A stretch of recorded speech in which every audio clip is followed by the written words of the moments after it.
തിരുമ്മയാ ഇരട്ടിക്കൊന്നുമില്ല. ഇത് കുറെ ഉണ്ടല്ലോടാ.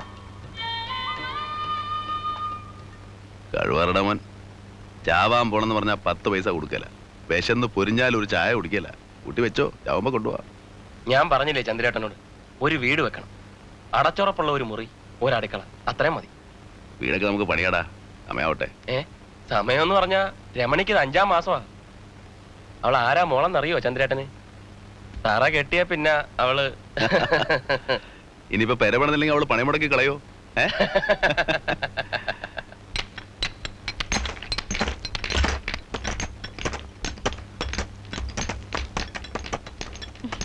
വണ്ടിപ്പണി ഉണ്ടെങ്കിലും ഇല്ലെങ്കിലും രവി 10 രൂപയുടെ കാശ് വേറെ ഉണ്ടാക്കും. ചന്ദ്രേട്ടന്റെ വണ്ടിക്ക് കേടില്ലാത്ത ദിവസമില്ല. വിറ്റ് കളഞ്ഞൂടെയാ മുതല്. വിറ്റിട്ട് എന്ത് ചെയ്യാനാ? അവന്റെ ഈ സ്വഭാവം കൊണ്ട് വേറൊരു വണ്ടിയില് ആരെങ്കിലും പണി കൊടുക്കോ? ചന്ദ്രേട്ടന്റെ സ്വഭാവത്തിന് എന്താ മോശം? ചന്ദ്രേട്ട ഒറ്റത്തടിയാന്നൊന്നും ആരും കരുതണ്ട. ചോദിക്കാനും പറയാനും ഒക്കെ ഞങ്ങൾ ചിലരൊക്കെ ഇവിടെ ഉണ്ടേ. ഓ, പെണ്ണിന്റെ ഒരു നാണം കണ്ടില്ലേ?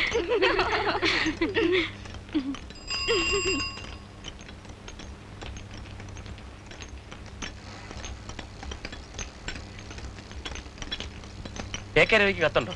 ഉണ്ട്.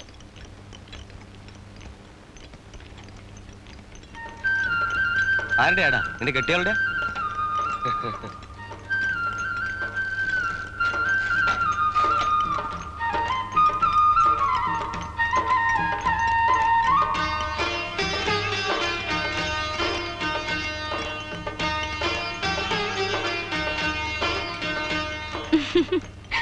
ഈ രവിയുടെ പെണ്ണിന് വേറെ പണിയൊന്നും ഇല്ലേ?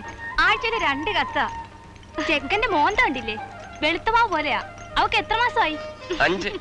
കല്യാണം കഴിഞ്ഞ് കൊല്ലമൊന്നായില്ല, അതിനുമ്പ് കൊച്ചായി. അങ്ങനെ ആമ്പിള്ളാര് ചെലവിയണോട്ടോ. പിന്നെന്താ, സരള ചേച്ചിക്കും കാത്തൂനും മറിയാമ്മ ചേട്ടത്തിക്കും എല്ലാവർക്കും വയറ് നിറച്ച് പായസം. എന്റെ മോളുടെ 28-ന് സദ്യയും. മോളോ? അപ്പൊ പിറണേന് മുമ്പ് നീ അങ്ങ് തീരുമാനിച്ചോ മോളാണെന്ന്? ആദ്യത്തെ മോളാ, എനിക്ക് ഉറപ്പാ. ഞാൻ തുളസിയിലിട്ട് നോക്കി, 3 പ്രാവശ്യം മലർന്നു തന്നെയാ വീണത്.